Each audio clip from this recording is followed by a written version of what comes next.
21 दिसंबर को विश्व ध्यान दिवस मनाया जाएगा। यह दूसरा वार्षिक विश्व ध्यान दिवस होगा, जिसे संयुक्त राष्ट्र महासभा ने दिसंबर 2024 में सर्वसम्मति से घोषित किया था। इस ऐतिहासिक पहल के लिए भारत को वैश्विक भागीदार के रूप में नामित किया गया था।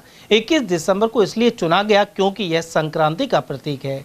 यह दुनिया भर में प्राकृतिक परिवर्तन और नवीकरण का दिन है, जो अंधेरे में से प्रकाश की ओर बदलाव का प्रतीक है।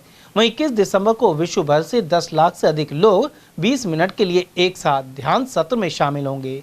वे हार्टफुलनेस के ग्लोबल गाइड पद्म भूषण कमलेश पटेल दाजी द्वारा निर्देशित हृदय आधारित ध्यान के माध्यम से खुद के भीतर उतरने का प्रयास करेंगे। इसे लेकर भारी उत्साह और जिज्ञासा सामने आ रही है एवं निःशुल्क रजिस्ट्रेशन का सिलसिला जारी है। ये ध्यान की साधना किसी धर्म, संस्कृति या विश्वास की सीमा में बंधी नहीं है। ये स्मरण का एक सार्वभौमिक कार्य है, उस उच्चतर ज्ञान की ओर लौटने का जहां सभी हृदय एक हो जाते हैं। जब हम शांत होकर बैठते हैं, धीरे से आंखें बंद रखते हैं और शांति व सामंजस्य के लिए सच्चा संकल्प रखते हैं, तो हम स्वयं से कहीं महान अनुभव का हिस्सा बनते हैं। आधुनिक विज्ञान भी इसकी पुष्टि करता है।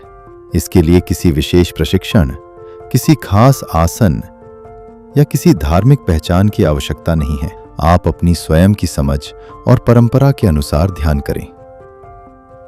यदि आप हिंदू हैं तो दिव्य प्रकाश पर ध्यान करें। यदि आप मुस्लिम हैं तो नूरे इलाही, खुदा के नूर पर ध्यान करें।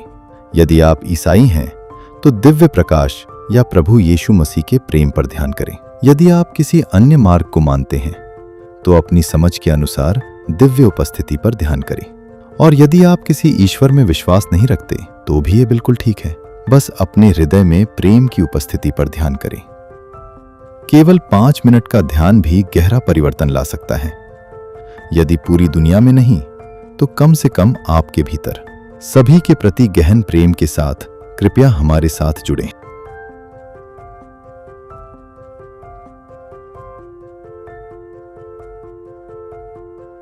गौरतलब है कि इसका उद्देश्य मानसिक और भावनात्मक कल्याण के लिए ध्यान के अभ्यास और महत्व के बारे में वैश्विक जागरूकता बढ़ाना है, साथ ही विश्व शांति और सद्भाव को बढ़ावा देना है।